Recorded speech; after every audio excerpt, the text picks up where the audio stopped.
ሴት ልጅ ግን ያው አንደኛ ነገር ያው ስልኳንም ቁጭ አድርጋ ምናምን የትም ስለምትዞር እንትን አትልም ብዬ አስባለሁ። እኔ እንጃ ወይ ተጋይረን ይሆናል ስሜታችን። ብቻ እኔ ነበርኩኝ እንደው መጀመሪያ ላይ ያቦረነቱን ያንበሳ ድርሻ በልተሽ እንደው ታደሰሰው ኦብቪየስሊ በቃ ያ ነገር ሊነካው ሲል በቀላሉ ሊነካው ሲል እንትን ስለማረግ ያው ያደገም ሲል ባውንደራችን በስርዓት ሰፊ ሆነ።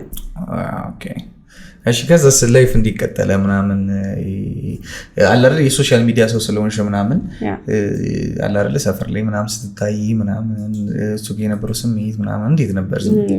አዎ ከባድ ነው። ስትወጣም ስትገባም